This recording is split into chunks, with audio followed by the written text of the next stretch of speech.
I'm married now and have been for the last 22 years, and David and I have 2 daughters. Our eldest daughter is Lauren, and she's heading towards 19, and our youngest daughter Jennifer is 15.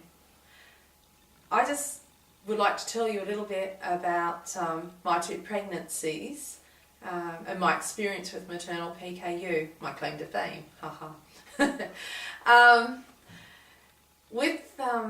With Lauren, with the first pregnancy, it was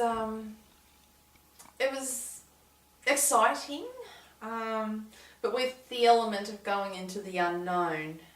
There really wasn't that many people around that I was one of that have been pregnant before me. I was sort of one of really the first people to go through maternal PKU.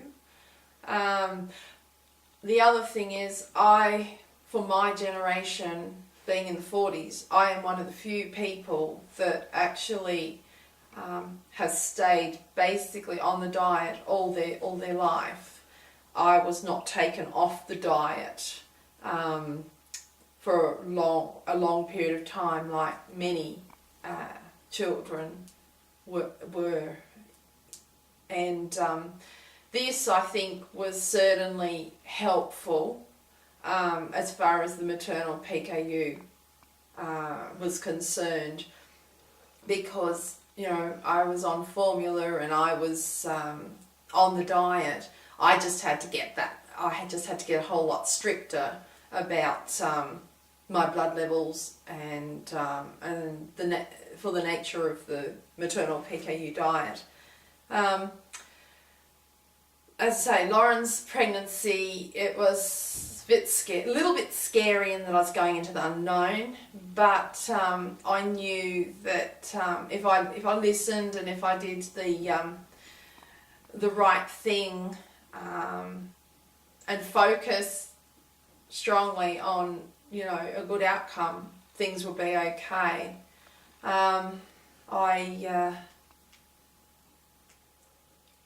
In my time, blood levels through pregnancy could be had to be no more than 500, but in the first trimester,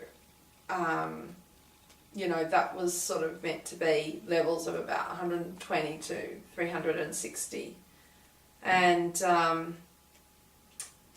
you were meant to have your levels prepared and controlled before you even got to go off contraception, which is the same today.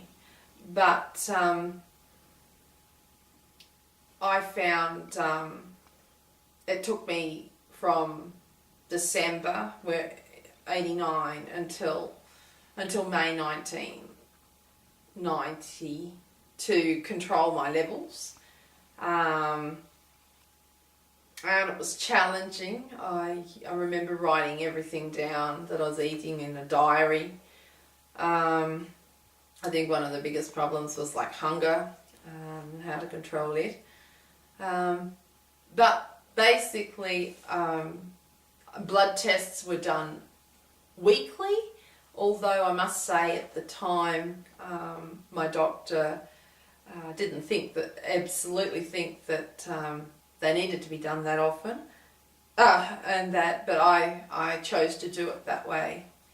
And in the end, I had a beautiful, healthy baby girl, and I was pretty healthy through Lauren's pregnancy. I didn't really experience much in the way of morning sickness, which was great, and that was pretty good. Jennifer's pregnancy was quite different and somewhat a little bit more stressful.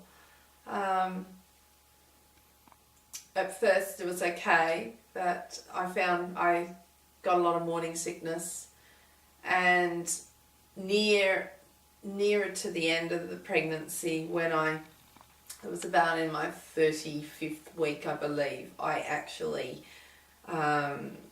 was diagnosed with gestational diabetes, which made the whole pregnancy a bit more stressful and definitely much more challenging. And it was pretty tricky trying to keep your blood sugars controlled and control the PKU as well for the best outcome.